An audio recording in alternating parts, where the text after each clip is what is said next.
Good morning, everyone. My name is Glenn Howard. I'm the president of the Jamestown Foundation, and we'd also like to wish a good afternoon to our friends in Europe who are watching us and other places of the world. We're very excited to host this discussion today, making sense of new U.S. basing decisions in Europe, a conversation with Phil Breedlove and Ben Hodges. And I'd like to thank everyone for trying to take the time to listen in. It's a very important issue. As many of you know from watching the news, on July 29th, U.S. Secretary of Defense Mark Esper announced that the United States would be pulling 12,000 U.S. troops out of Germany, and that some of these troops will be repositioned to other parts of Europe, while the remaining number will be sent back to bases in the United States. Then, this past Sunday, U.S. Secretary of State Mike Pompeo announced that U.S. forces of about 1,000 men would be sent to bases in Poland. Altogether, with this most recent announcement, the July 29th decision, these decisions some sense of some of the, and offer you some insights into how these announcements are going to affect the U.S. defense posture, and more importantly, assess its impact on the rest of NATO. For that reason, we decided to title our event today, Making Sense of New U.S. Basing Decisions in Europe. Joining us are two distinguished gentlemen. Retired General Philip Breedlove is the former Supreme Allied Commander of Europe. He's currently a distinguished professor at the Stanton School of International Affairs at Georgia Tech. Our other presenter today is the Honorable Ben Hodges, who's currently the Pershing Chair in Strategic Studies at the Center for European Policy Analysis, otherwise known as CEPA. He's also the former Commanding General of the U.S. Army Forces in Europe. So both gentlemen have perspectives to present on these recent announcements. I'd like to make a note from Jamestown, as president of Jamestown, just like to note that today's discussion, as we want to be very clear, the purpose of our discussion today is to have a frank and open discussion to talk about the new U.S. basing announcement and basically see if we can discuss the impact of the decisions. We don't have any type of political view or agenda on the decisions, whether it's good or bad, but we just want to kind of make sense of it and try to provide some perspectives. And of course, there will be some personal views shared today, as we want to try to make this conversation as rich as possible. So we're going to start off with General Phil Breedlove, who's going to offer us a bit of scene setting, and he's going to walk us through some of the announced changes. And then following him will be General Hodges, who will be talking about the strategic implications of these changes from a variety of different perspectives. I would say that General Breedlove and General Hodges have two things in common. Both of them witnessed the invasion and annexation of Crimea and Donbass in 2014 from their positions, respectively, within Europe. And they have a very strong emotional attachment to NATO and the defense of our allies in Eastern Europe, particularly Ukraine. So when we discuss this decision today, we'll be trying to assess how these changes are going to affect U.S. basing posture and how they'll affect the capabilities of the United States and the Mediterranean and also in the Black Sea. So Phil, the floor is yours, and please offer some scene setting here and kind of walk us through some of your perspectives on these announcements. Okay, Glenn, thank you for having me, and thank you to the audience for giving us your time today. I look forward to our questions and answers. I must presage everything I say with these are my opinions, not the opinions of the U.S. government, U.S. military, the DOD, or anyone else. I offer you my thoughts. Geostrategic, I always like to start with a familiar refrain for me, and that is that NATO is more important now than it's ever been since the fall of the wall. If we look around our neighborhood that we're talking about, we still have Russians occupying Crimea. We still have Russians involved in the conflict and supporting and enabling the conflict in Donbass. We face probably the toughest hybrid, even though that word was invented during my time. I like now to talk more about war below the lines, however you want to call it, but we face this tough threat across all of these tools that we used to have, but now from disinformation on through little green men, we face this tough hybrid threat out there. We see inside of our own alliance, as well as externally, issues in the Eastern Mediterranean. And how does our alliance support our efforts to handle the challenges we see in the East Med? And then I don't think any of us really understand quite yet what's going on in Belarus. This could turn out to be a lot of nothing. It could turn out to be a real issue. And so I don't think it takes much of a stretch to understand how important our alliance is and what that alliance means to peace in the larger terms on Europe than today. I want to talk a little bit about what I think are some of the centers of gravity of our alliance. The first one is our solidarity, our ability, our cohesiveness as we face these challenges that I meant, that we remain focused on unity of purpose. Yes, we've got issues in the North and East, and we've got issues in the South, but that unity of purpose of working together to address these issues is really important. And then let's just not forget our commitment to Article 5. These are all things that I think are of gravity of our alliance. And clearly, Mr. Putin has different goals for our alliance, and frankly, for the EU as well. And to try to make cracks in that alliance and find a place that he can live in there and expand and move alliance members further and further apart. And how he and his war below the lines, our hybrid campaign, can discredit Western democracies and discredit the entire thought of those shared values of the alliance in the West. So I think as we look at these changes that the United States has posed, I think we should have some focus areas. Yes, there are some opportunities posed by some of these changes. A focus on the Black Sea with the possible move of the Stryker Brigade. And I'm going to try to leave the discussion of the Army pieces to Ben, who is all the next for those things. And there are opportunities that moving fighter squadrons closer to the Mediterranean and Black Sea could pose in this. So we should not take only a concerning stance on what I think we do need to focus on the impacts to our centers of gravity. Will these changes truly increase the solidarity of our alliance? Will these changes allow us to focus better on unity of purpose? And how will these changes either increase or decrease our commitment to Article 5? Finally, I think there's some pretty serious concerns about costs. And just to throw a few on the table, moving the 480th to Aviano, which is one of the Air Force pieces, makes a lot of sense in some ways, consolidating F-16 ops, some savings to the larger maintenance capabilities that could be better utilized in a 3-squadron wing at Aviano, et cetera. But having commanded Aviano as a young brigadier general, there's also some big costs down at Aviano. Remember, we don't have any on-base housing at Aviano. So we're going to have to figure out how to increase those off-base housing opportunities that we have down there. Schools, gymnasiums, all those things will have to be talked about. And then finally, Mildenhall. What an amazing base. What a great legacy in the UK that Mildenhall has posed for us. Back when I was the USAFE commander, before becoming the SACEUR, we looked at moving forces out of Mildenhall to Spangalum. For one of the reasons was because Spangalum has the newest, best infrastructure of any air base in Europe. And the cost for hosting units there would be, then again, we love Mildenhall. We love the UK support to the mission, but Mildenhall's infrastructure is the oldest in Europe.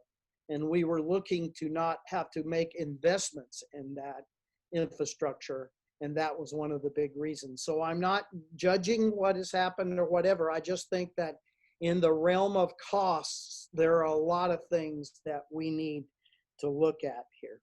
So I think I'm going to stop there. hand it over to Ben and let him talk, and hopefully a little more specifically to land moves. And I look forward to all of your questions and answers as we follow up.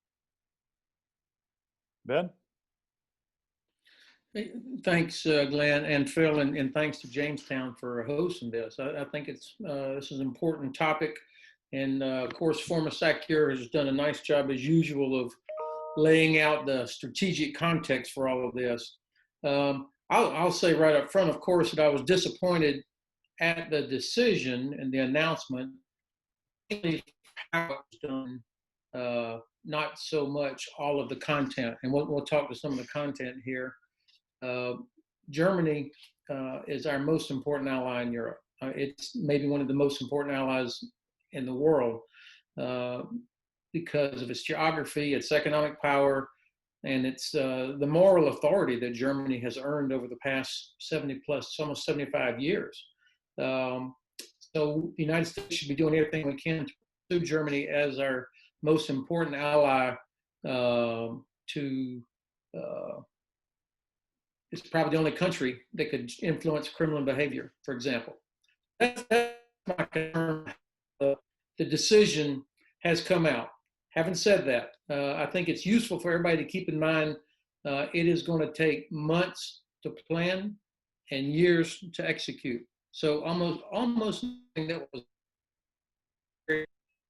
Vice Chairman and the Secretary back in July, almost none of that's going to happen in this calendar year. And in fact, I would bet that almost none of it will happen next year because the process for making these kinds of moves is by law, and just the normal process is going to take a long time.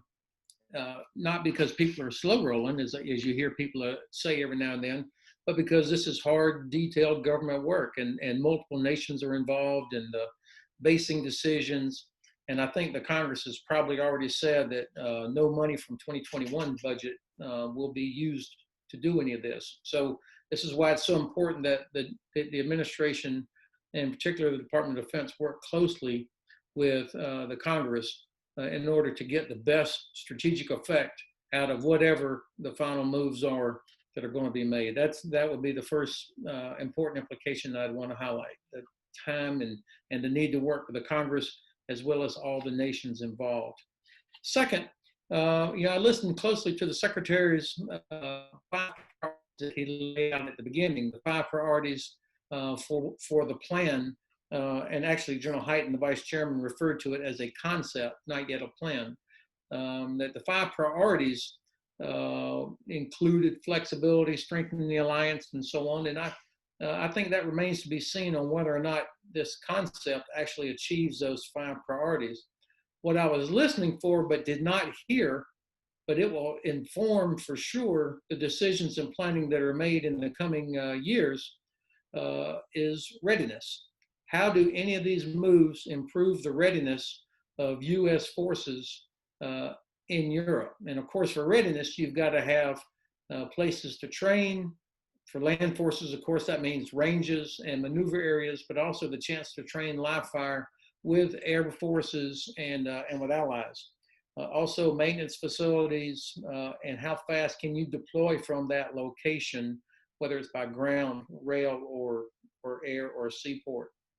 So I think readiness is something that needs to be looked at very closely. That half of 173rd Airborne Brigade lives in Germany, in Grafenwehr, because today there is no place for all of them to train in Italy. So these are the things that'll have to be looked at, and I'm sure that U.S. European Command and U.S. Army Europe are doing that, looking hard at that now. And of course, there's a cost associated with that. A third point that I'd like to put out there is Germany's role in the alliance. I told you up front how I believe that Germany is our most important ally for all those reasons. That doesn't mean we have to love each other or we're going to get along with each other on everything, but it is the ally that we need. And I think we need to look at Germany's role differently from when Lieutenant Breedlove or Captain Breedlove served in Germany and when I served in Germany. Back in the Cold War, Germany was a frontline state, West Germany, right on the inter-German border. You needed a huge Bundeswehr and a huge Luftwaffe and a large German Navy. it was a frontline state facing about 1 million Soviet and Warsaw Pact troops. The front lines literally thousands to the east.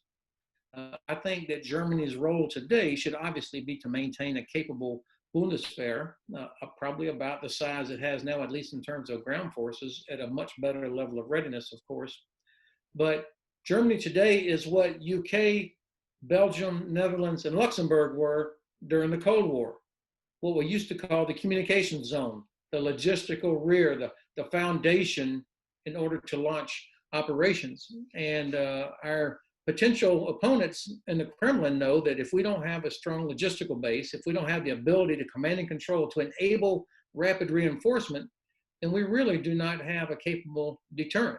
It's not those infantrymen and armor and jet fighters that are out there. It's all the stuff behind it. And I think that's the role for Germany today, for headquarters, logistics, transportation, air and missile defense. And so if we look at Germany in that role, then maybe we also need to take a look at 2%. What does 2% mean? Right now, when we're 2%, they think, okay, we got to grow the size of the spare. And I would say that Germany and other countries that improve transportation capability, that improve logistics capability, that improve the ability of the alliance to rapidly reinforce and move, to include cyber protection for all of this transportation infrastructure, I think there ought to be a formula where that counts towards 2%. And I think if you did that, you would see that 2% needle flying up in Germany and other countries because it's something that domestically is more palatable.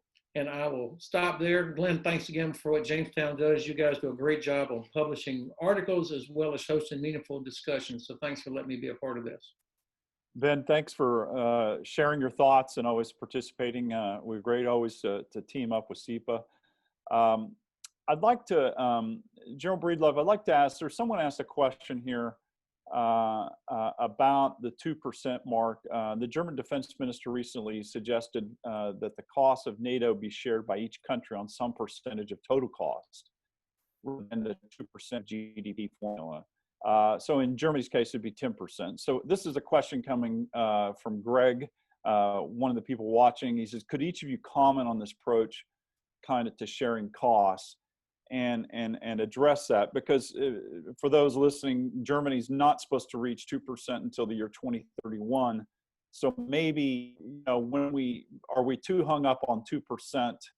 Do we want more Bundeswehr boots on the ground, or do we want Germany to provide more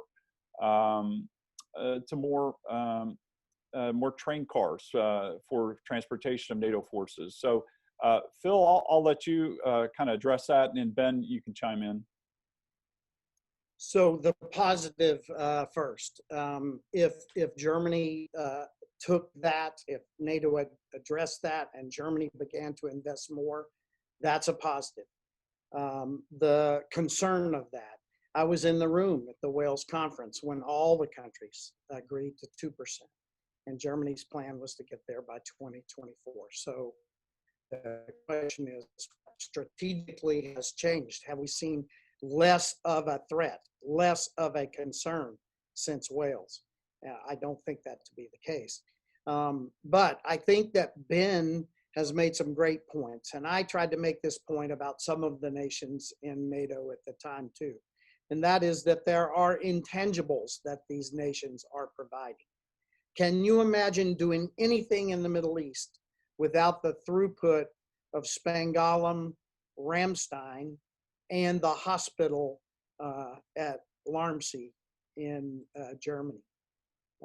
The number of lives that were saved because of the medical system that passed through Germany to get our folks stable and through their first several tough surgeries on the way home. I mean, these are intangibles, and that was part of the complaint, I think, of the nations of not recognizing these intangibles. I often tell a short story about, imagine if a foreign country came to Florida, Alabama, and Louisiana and said, we need to send some troops there, be in your country, and we're going to need to move them around sometimes with less than 48 hours notice among your 3 states.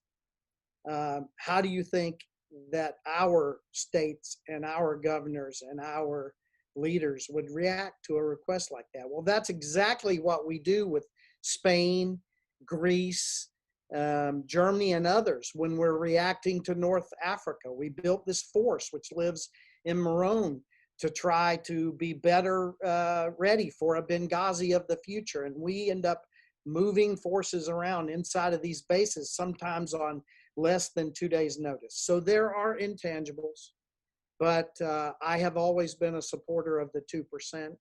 I believe that it's a good start. But again, to close as I started with a positive, if some new format came out, which encouraged nations to invest more, that's a good first step. Ben? So the key is the political courage to explain what the threat is. I mean, if the average voter doesn't see a threat, or if our elected officials don't say, here's a real threat, then of course they're not going to support spending more on defense. They're going to spend it on education, healthcare, transportation infrastructure, you name it. So there's frankly a terrible shortage of political courage across Europe when it comes to laying out what the actual threats are. And most countries in Europe have a coalition government. And so even if the chancellor woke up every morning in Berlin saying, we're going to get to 2%, like I told everybody we would, it's never going to happen because the coalition government here will prevent that. So I think that I would not support moving the goalposts around, but I do support changing what counts towards that 2%. And if the needle in the direction, then I think you'd have a lot less pressure from the White House on this that led to this decision. Now, this is not the only thing, of course, but I think this is a part of it, or at least it provided the opportunity. But the unwillingness or the inability to talk about the threat, and frankly, the fact that the White House is not really clear about the Kremlin's malign behavior, that's not likely to inspire Germany or Belgium or the Netherlands or Italy or Norway or others to beat that drum either. So things like transportation, the alliance needs that more than anything. Right now, Deutsche Bahn, which is the principal rail network operating out of Germany, has enough rail capacity to move 1.5 armored brigades simultaneously. That's it. That's not 1.5 American. That's 1.5 total. I guarantee you, when General Breedlove was SACEUR, he would have expected us to be able to move a lot more stuff a lot faster to prevent a crisis from happening. So there was a dramatic shortage of rail capacity in Europe. Why not figure out a way to incentivize Germany and other nations to spend on rail capacity to help the alliance and let that count towards 2%, as well as the cyber protection of fuel, pipelines, power grid, and of course, transportation. General Breedlove, I'd like to take a second and bring up on the screen a map showing where American air bases are in Europe, and kind of, if you could just walk us through. You've talked about Mildenhall and you talked about Spangolum, and we wanted to pull this up. We found a very good map last night that kind of highlights where these air bases are, and then and some of the changes that are going to be occurring. You've talked about Mildenhall and you've talked a little bit about Spangolum and Aviano. So what will we had a question from one person was asking about how these changes are going to affect kind of our posture in Europe. And could you just look at this map and just kind of walk us through a little bit about the importance of these air bases and just kind of share your thoughts and what will also be the impact of EUCOM and Africa Command is being moved to Italy. Is that a good move in terms of how we look at the Mediterranean, and how does this affect us in the Black Sea? So, Yes. Okay. So this is an interesting map. As Ben alluded, Captain Phil Breedlove first went to the Europe in the early 80s, and it was a very different map then, and it was a very different Army map then, and it was a very different Bundeswehr map then.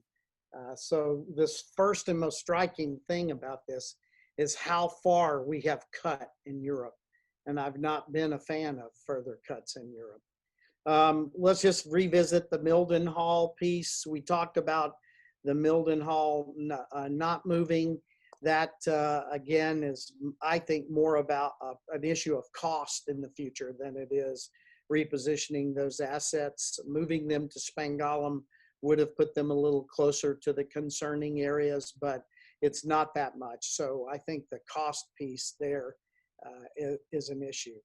And Lakenheath being in the north sure did work out well for us when we needed them to rapidly respond when Russia invaded the Donbass and started to supporting the fight in the Donbass. Remember, essentially 18 hours from command to show when we needed caps from Lakenheath in the north.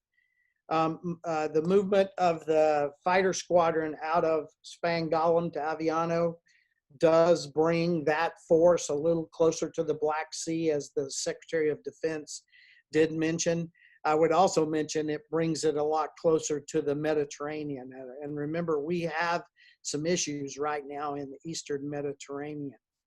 And then I think I would just, Ben's already talked about Germany as that logistical rear area, so I won't talk about Ramstein other than to remind, not only is it that huge throughput base, but it is that huge medical base that saved thousands of American lives.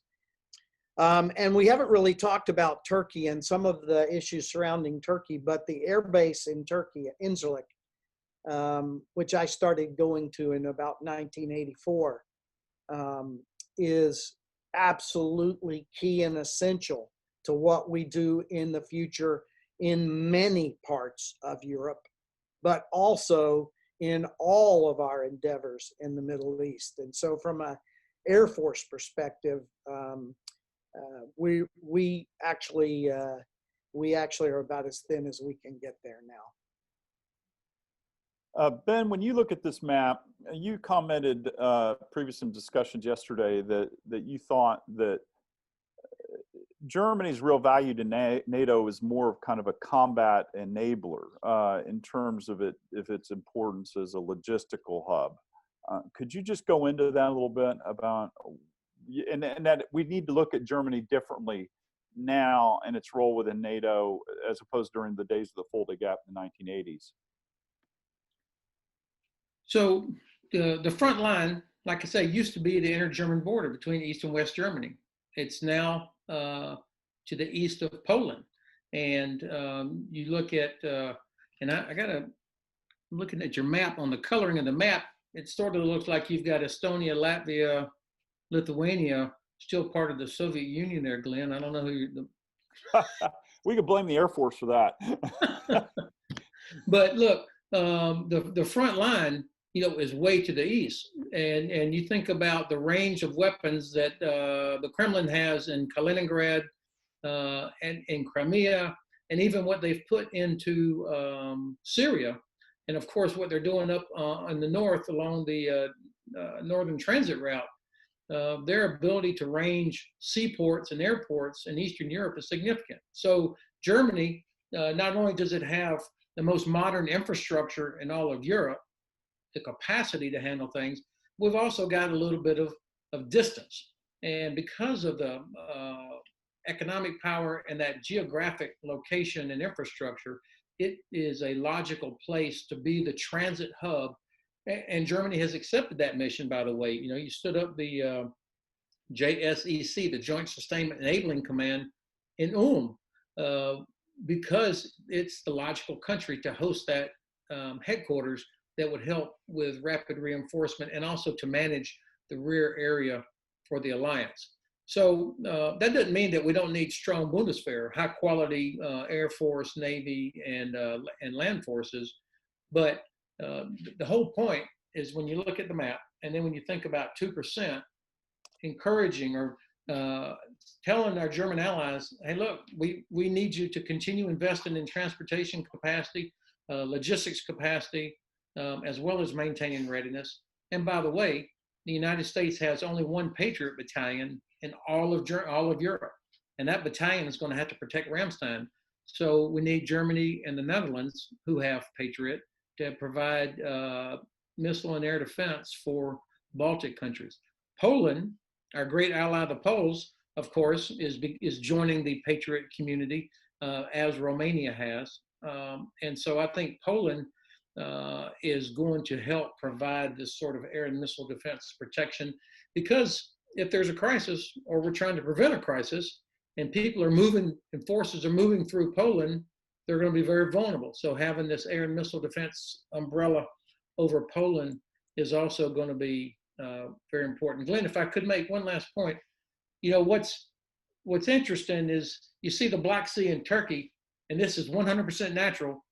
They're always at the bottom right-hand corner of the map. If you go to any NATO headquarters, where the map is usually of all of Europe, yeah, Turkey and the Black Sea are at the bottom right-hand corner. And unfortunately, that affects how we think about things too. And I'm glad that Phil highlighted the importance of Incirlik Air Base. That boundary between U.S. European Command and U.S. Central Command, by the way, that's also how the Department of State sort of divides up regions of the world as well. We look at Turkey and the Black Sea in a way completely different from how the Russians look at it, and obviously how the Turks look at it. And I think it causes us to make some short-sighted decisions. The Black Sea is clearly the priority for the Kremlin. It is the launching pad for everything they do in Syria, Eastern Mediterranean, and in Libya. And General Breedlove coined the phrase just a few years ago. He said that the Kremlin had weaponized refugees. That was not accident or collateral damage. It was the Kremlin support for the Assad regime that put more than 3 million refugees on the road into Turkey and to Europe. So the alliance has got to focus on the Black Sea and not allow the Russians free rein there. And I would go just one further on I hate to bash you, Glenn, but complain about the map. Remember what happened when Russia first started putting their forces into Syria. We had missile shots out of the Caspian Sea. And just like we did, I'm not bashing the Russians, they had some trouble with those missiles. The performance was not too good, just like our performance was not too good when we started shooting our Tomahawks and things decades ago. But the message, I think, was less about the accuracy on what they impacted in Syria and more about, hey, we could sit in our own backyard lake, the Caspian Sea, and fire on European headquarters, even from here. So, when we think about this area of operations, not only does this map put Turkey in the bottom right corner, but it doesn't go far enough to show that Russia has shown capability from as far east as the Caspian Sea. I certainly want to, maybe this would be a good opportunity. We're going to try to pull up another map here, but could you just address, Ben, you mentioned Black Sea just briefly, what will be the impact? One of the decisions that came out of the Esper press briefing was to move a Stryker brigade as a part of the redeployments back to the U.S., but then the brigade will be shifted to Black Sea. Whether or the timing on when that's going to happen, what is the strategic impact of a Stryker brigade being in either Romania or Bulgaria? And most people would say that Romania makes is the better solution. But what does a Stryker brigade do to U.S. mobility in that very important part of the world you just pointed out? Okay, well, a couple points. First of all, that was news to Chief of Staff for the Army and to the commander of U.S. Army Europe that a Stryker brigade was being considered for deployment to the Black Sea region. So, like I said at the beginning, years to plan or months to plan and years to execute.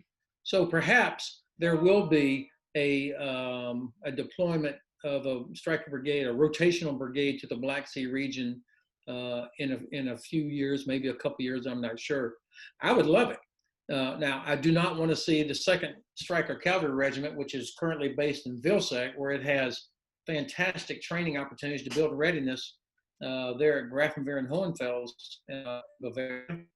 It's also the only real combat power with wheels and armor that can move quickly all over Europe and doesn't have to rely on trains or heavy equipment transports. So I'd hate to see the commander of U.S. Army Europe lose that asset that he controlled.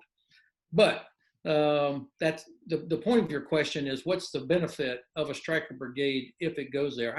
I love the idea of a Stryker brigade being the rotational force that goes there, just like we have an armor brigade combat team that rotates in and out of Poland.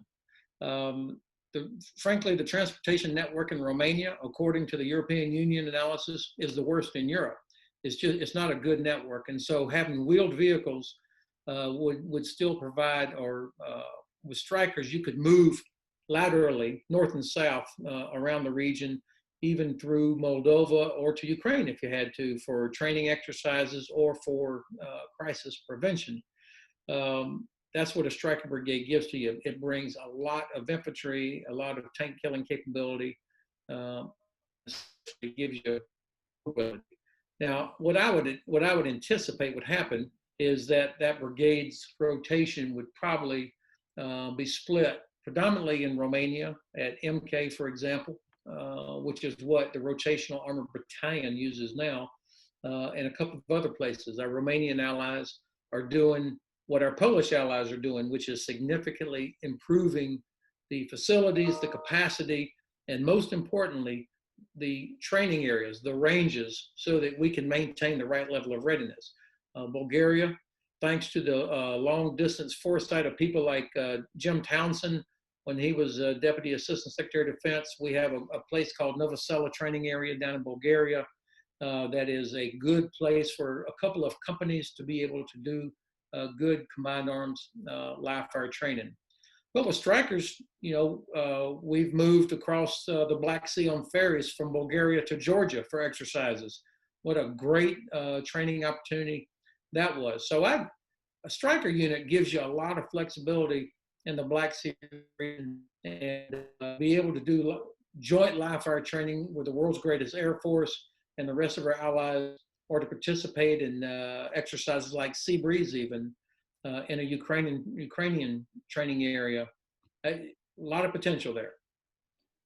Thank you, Ben. I think that idea needs to be explored. And by the way, the map we're using today, full credit goes to SEPA. That's one of your maps. So we're all trying to help each other here. So that's very useful. But Joe Breedlove, I wanted to get back to you about when we're talking about air bases. Ben was talking about Romania. I mean, isn't the MK Air Base in Romania becoming a major kind of new Ramstein of the East? We've invested $8 billion for the first tranche of European Reassurance Initiative money to make upgrades in our Air Force infrastructure in Eastern Europe, and that MK Air Base is really becoming a pretty huge, large component of our air operations. Do you have any comments on that or thoughts about the Romania and that air base? Well, first of all, let's back out and get the eyes up on the horizon a little bit more. I like the way Ben has been saying this for months now about we need to look at the importance of the Black Sea region. If you look at what Russia has done building land, air, and sea power in Crimea, if you look at what Russia has done denying the entry into the Sea of Azov, and what that does to Ukraine in their ability to do commerce, et cetera, et cetera. The Black Sea is a challenging and challenged place. And as I was leaving, as a SACEUR, we saw the NATO navies of the Black Sea operating primarily in the southwest corner because of the extent of the coastal cruise missiles, et cetera, that had been put in the Russian part of the Black Sea and in Crimea. And so we in the United States have made a huge investment. First of all, in 4 incredible ships out of Rota that take Aegis capability on a routine basis into the Black Sea. in the, as you mentioned, MK base. I think it's a little bit of a stretch to call it the Ramstein of the East, but your point is very good in that it has become a major through point capability and a training capability, where we have had Marines, Army, Air Force deployments in there to get experience in this level and to help train with our Romanian brothers and sisters and other NATO allies that have come in there as well. So I think, again, the big point, the emphasis on the Black Sea is a good one. I agree with Ben. Coming at a loss to a major unit in Germany, that's tough to swallow. But that rotation capability in the Black Sea is a welcome thought.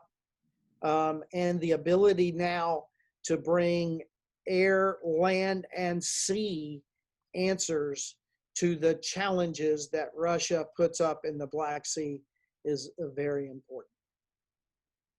Definitely, and I thank for both of you for sharing.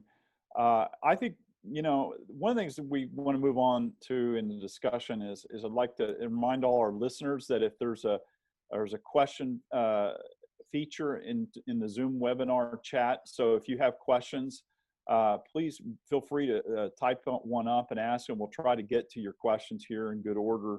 And we are going to try to make our way through those. But I'd like to ask, you know, one of the things that we haven't talked about, going back to the June 29th or July 29th decision or announcement, is that there's a lot of things that have been said that, for example, I think yesterday it was discussed in our pre-conference discussion that Congress has to make the appropriations possible for the shifting around of some of these command headquarters. And so, such as moving from Stuttgart for AFRICOM to move out of Stuttgart to moving to Italy.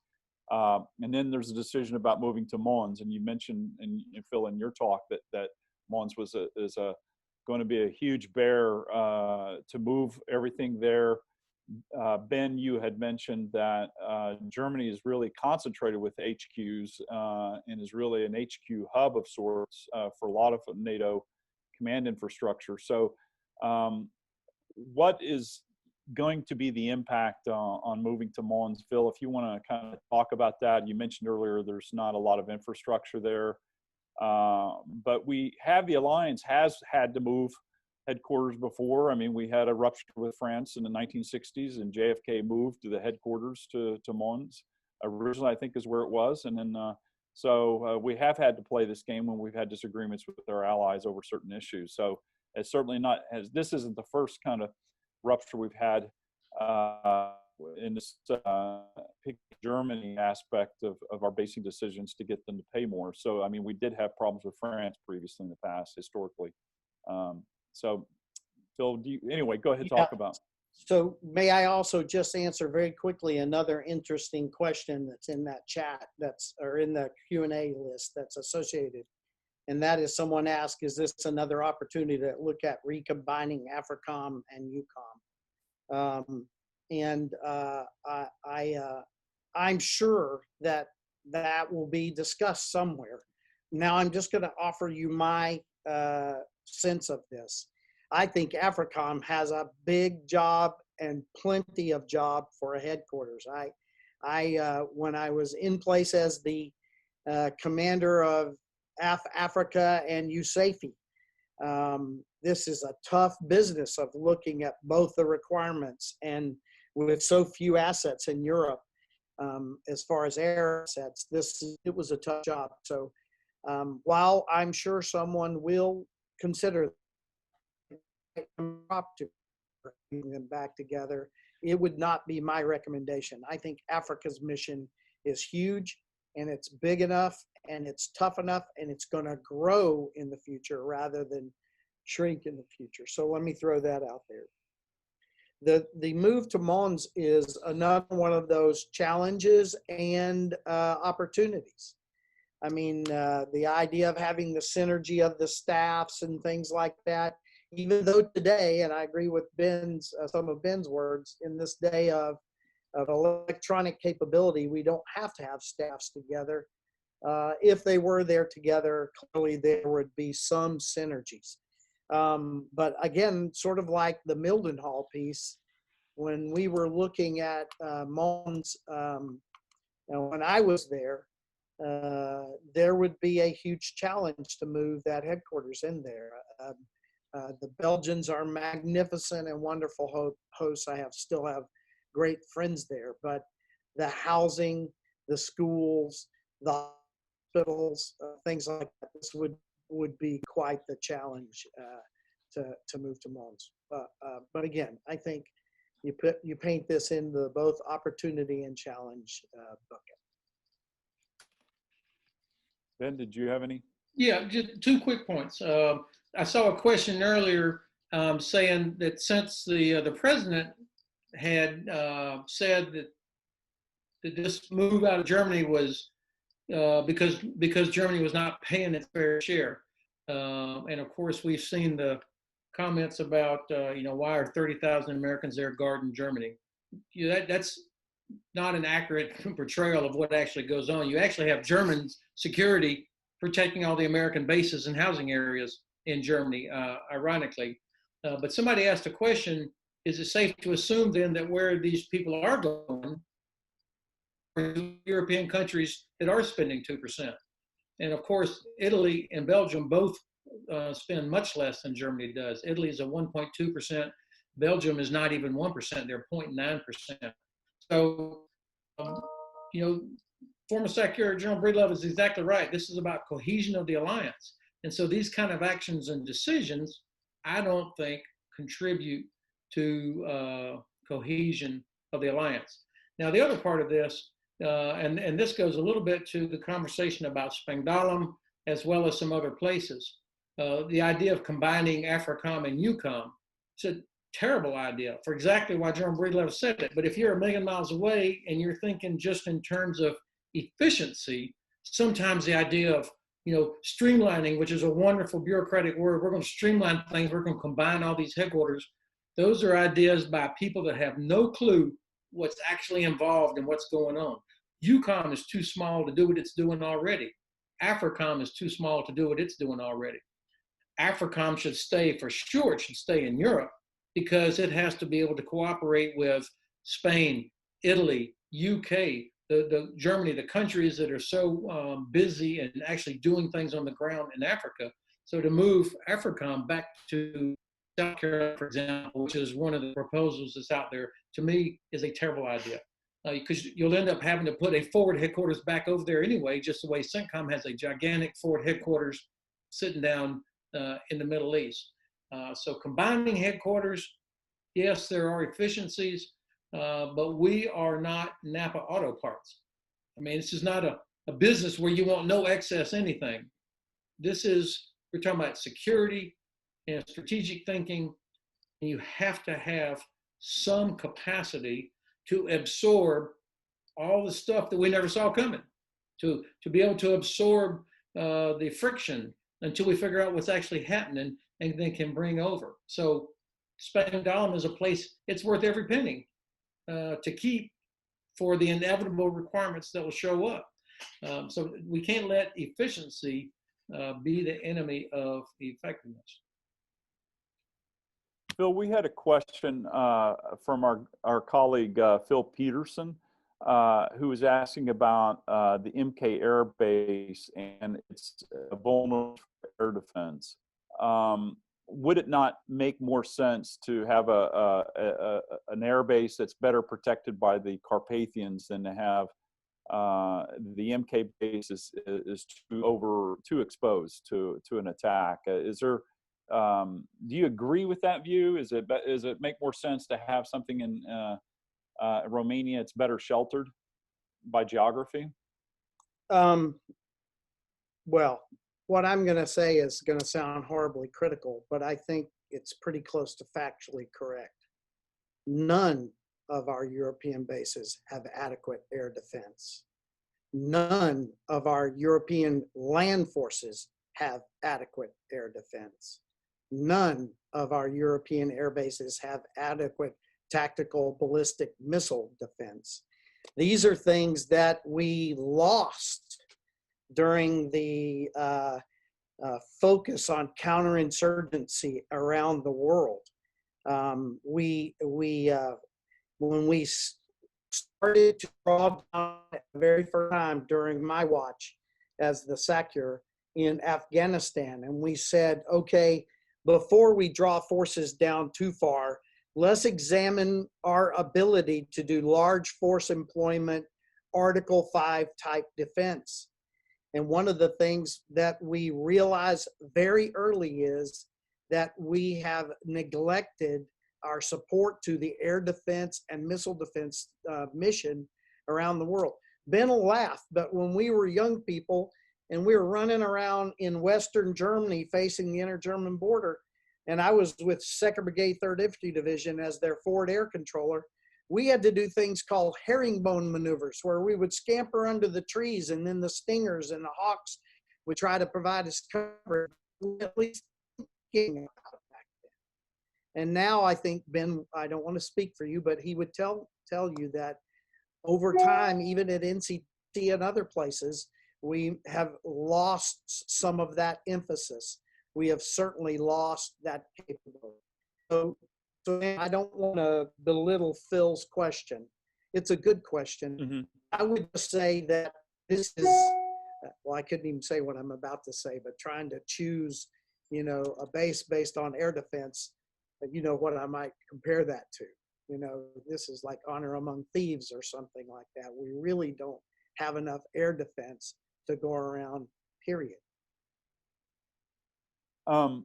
Well, thank you, Phil, for sharing that. I mean, that's it's a good perspective. I mean, you need air defense all around, and I think many of the allies, even the Lithuanians, are now buying a high altitude air defense, and so I think that's on the agenda. I would like to turn now to Ben. We're going to pull up a map of Poland, and I'd like to ask you, Ben, just to kind of walk through with the 1,000 man deployment to Poland that Pompeo announced on Sunday. Where do you think these forces are going to go? And can you just walk us through and kind of understanding about Poland, what we're putting into Poland, what's based there, how important is it?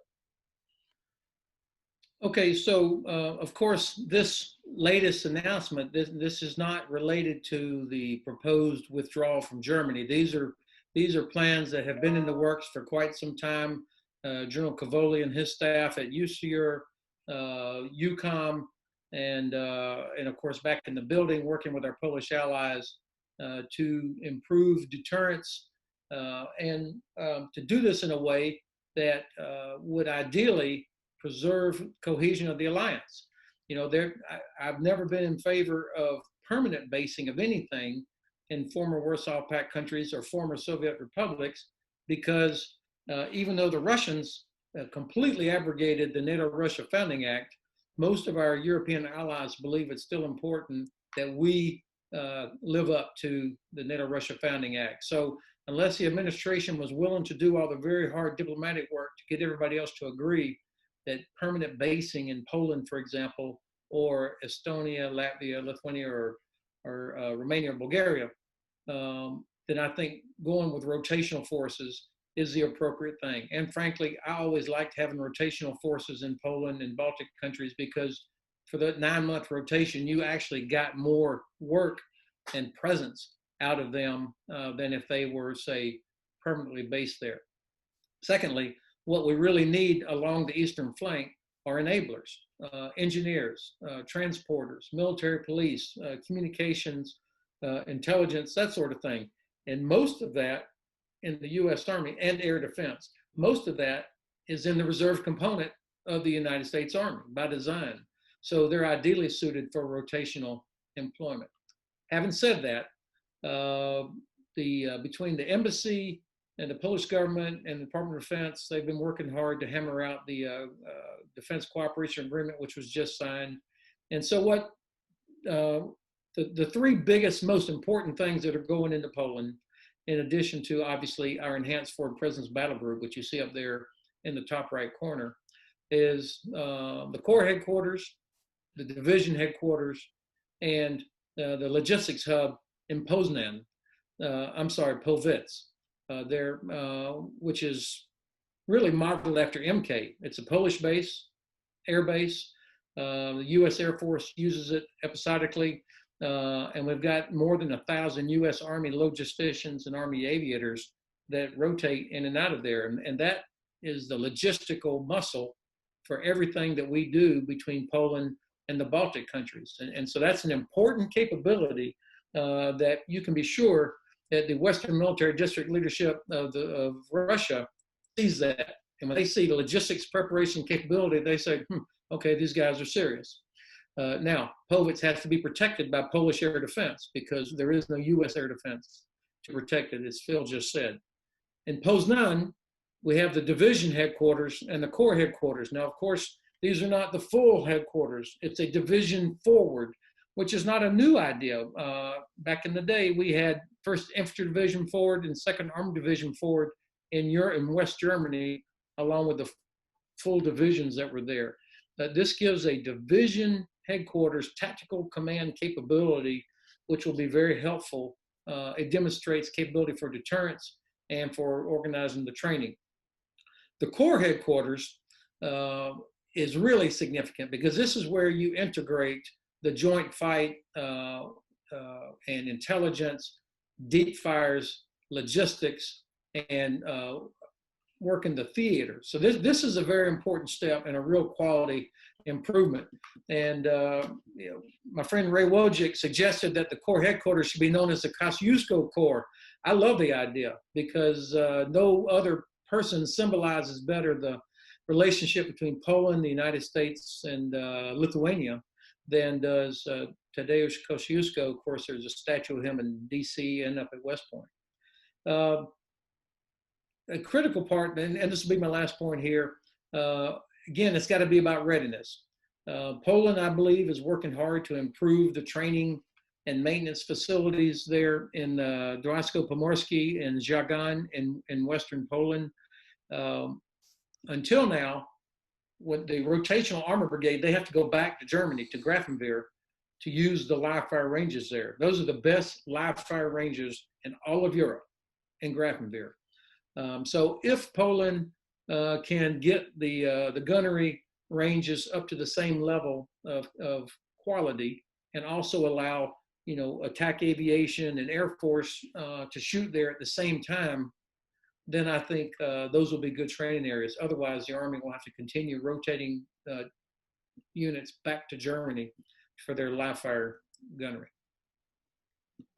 Ben, Ray Wojcik has a shout out to you. He's the director of SEPA Warsaw. He had an interesting question that was, could a Poland and German senior exchange officer be assigned to the 5th Corps HQ in the U.S. and a German officer in Poland? Would that work? Yeah, of course. We do that now. I bet the Air Force does it. We have Canadian and British flag officers, general officers, serving at 18 Airborne Corps at Fort Bragg, 82nd Airborne Division, 3rd U.S. Corps at Fort Hood.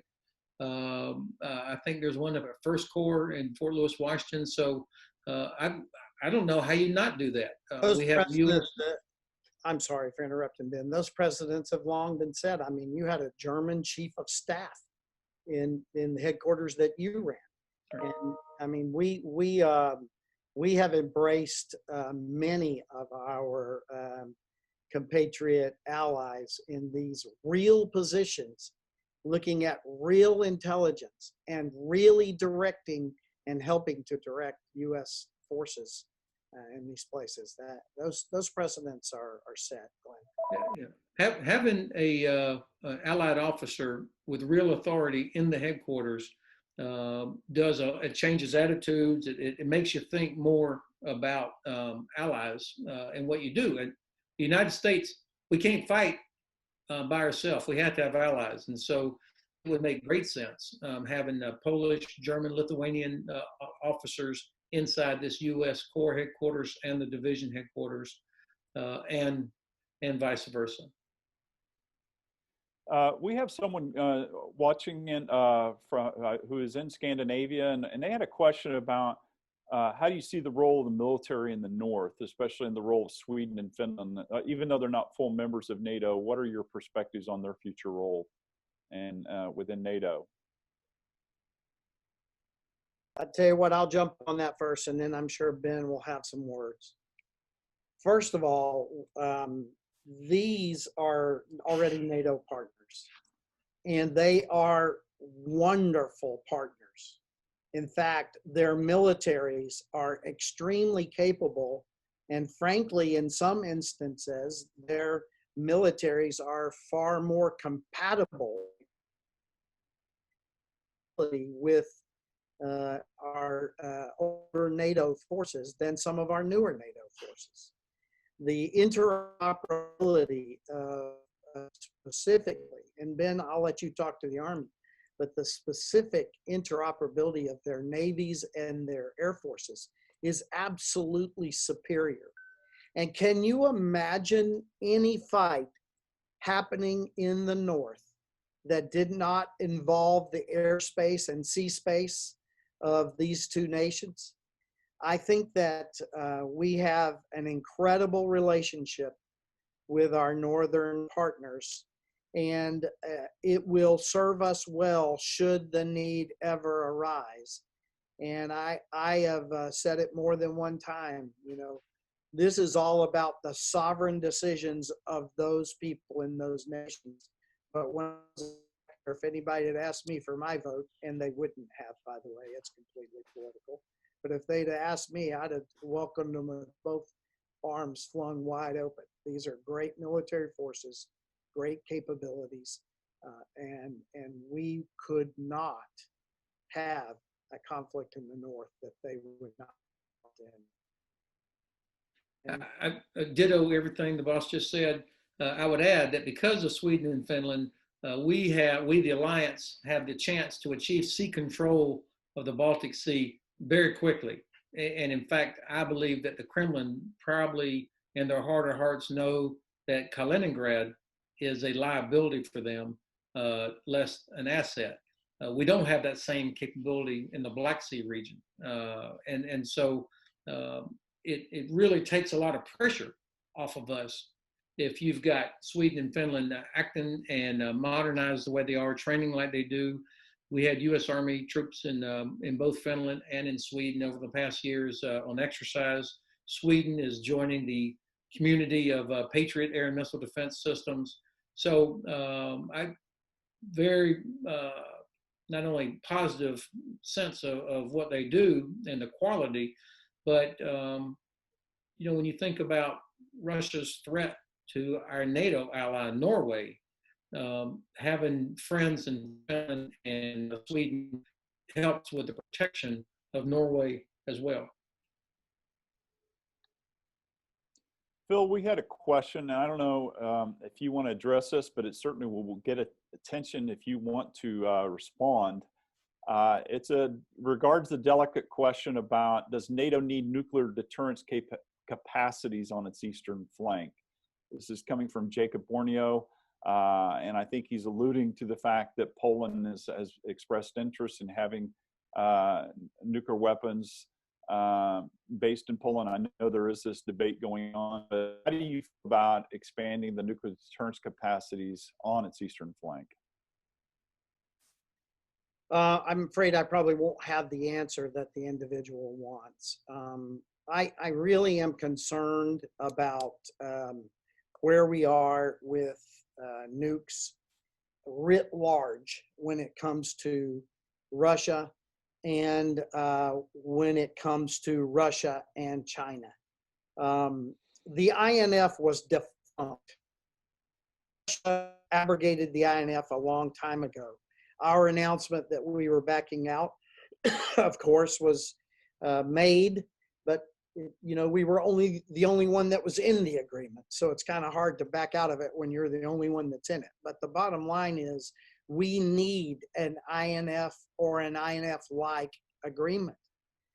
It would be really nice if we could work such an agreement in a tri-party way with China, but I understand all of the smart people that say that's a bridge too far. But I believe we need to be looking at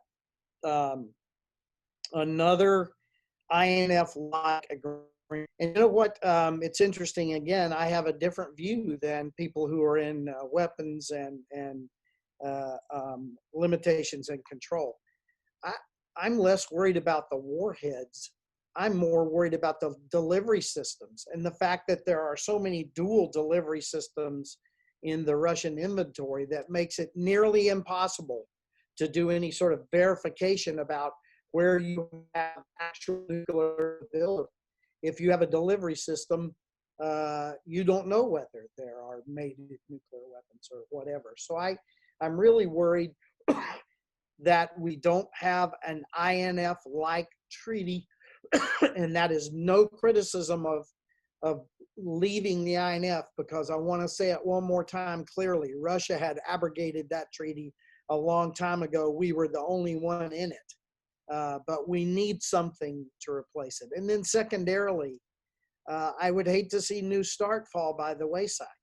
We need a START kind of agreement. And again, it would be wonderful to have something that included China in these kinds of conversations. Again, I understand how far that leap is to get to that, but that doesn't mean we don't try on INF, and that doesn't mean we don't try on bigger START kind of arrangements. I believe we need nuclear limitation and all manner of discussions that would lower our possibility of a nuclear exchange, or if you want to say it the other way, raise that threshold by which we might get to nukes. I see some really unhealthy rhetoric coming out of people like the head of Russia Today and other people recently about where Russia is on its nuclear capabilities, et cetera, et cetera. And I just don't think that right now I would be ratcheting up tensions on nukes. Now, having said all of that, when we go to the negotiating table, there's all manner of ways to negotiate. So I'll close with that. We got a question. We have a very some prestigious people on the event today.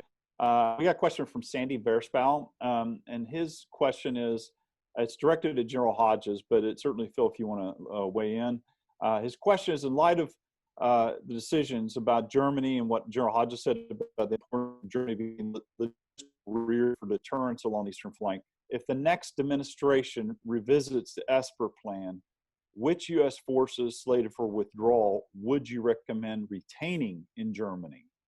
3rd Cavalry, for example, enablers, which ones? Well, thanks to Ambassador Stanley Verspow for the question.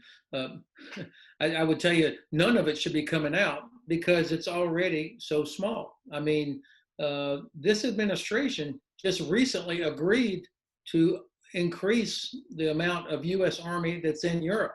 We are in Germany with the headquarters for an artillery brigade, more air defense, all these things that were desperately needed, and in a place where you already have infrastructure, you have the ability to maintain readiness. So if the question is, which one could we afford to lose the most? Because we are so thin, when we went from 300,000 to 30,000, we now have one of each thing: one air defense battalion, one special forces battalion, one protection battalion, one intelligence battalion. So whatever you take out, or if you salami slice 30% reduction of any of those, in effect, that's 100% reduction of that particular capability. And so I don't sound very reasonable, of course, but I don't know that there's any of them what I would advocate relocating anywhere. Phil, do you have any? No, Ben's got it. I mean, we you know, in light of the fact that there were some directed cuts, not only in Germany but in Europe, the team has put together a group of options that do provide some opportunities. They will provide a few challenges, and I think Ben has talked to the one eaches. Well, thank you very much. I think we kind of covered a lot of areas, and I think we're going to end with kind of one last, sorry we didn't get to everybody's questions, but there have been some people asked about your impressions of what's happening in Belarus and what is the importance of what's happening in Belarus and NATO. Do you have any comments or thoughts on that? I think I opened a little bit with it. You know, there are really smart people on both sides of this issue. Some saying that Russia will be measured and that we don't expect to see anything and that there's no real advantage for Russia in going in. Others on the other side are looking at this and pointing lots of similarities to the Revolution of Dignity or the Maidan in Ukraine and how Russia reacted to the possibility of someone moving out. So I just think there's too much uncertainty out there, and anybody that tells you they know what's going to happen, I would immediately take with a grain of salt. Ben?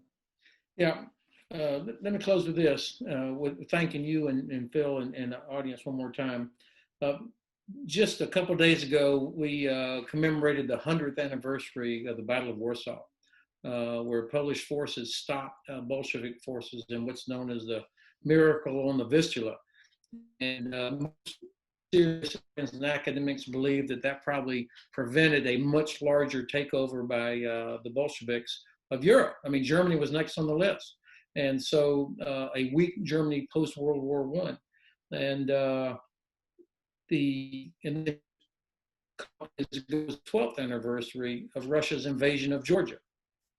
So, and they're still there 12 years after signing of the so-called Sarkozy Agreement. When they said they would leave, they're still there. They're still occupying Transnistria. They still occupy illegally Crimea. So the point is, everybody needs to have their eyes wide open. Russia only respects strength. They despise weakness. And when it comes to Belarus, I'm a little concerned to see leaders like from Germany and France and the EU reaching out to the Kremlin as if the Kremlin should have a great say in what happens. That this should be a sovereign decision by the people of Belarus. Now, I'm not naive, but the message to the Kremlin should be stay out and let people of Belarus. This is not the 18th century where Germany and France and Russia get to decide what happens to all the smaller countries in between. I think that Germany should work very hard to earn or regain the trust of Poland. This nuclear question, that's because the Poles do not trust Germany. They're not sure, in general, they're not really sure that Germany will be there for them, even though they're NATO allies. And I'm generalizing here, but I think Germany, as the leading nation in Europe, has a responsibility to make sure that all our allies know that they can count on Germany and in time of crisis. And then the final thing I'd say, I agree with General Breedlove that pulling out of INF was completely justified. Just there's this pattern, we leave everything.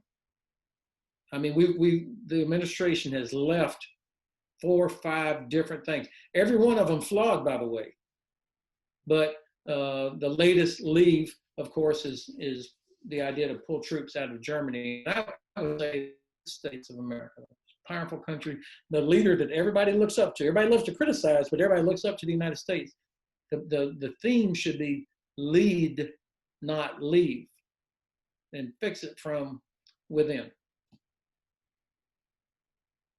Well, listen, gentlemen, and thank you. Wanted to thank you, General Breedlove, General Hodges. Thank you for participating today. And everyone who's watched us online. We had over 150 people watch us today. We appreciate your interest in Jamestown, this issue moving forward. So thank you, everyone. Have a safe and restful summer, and we'll see you in the fall. Thanks, Lynn.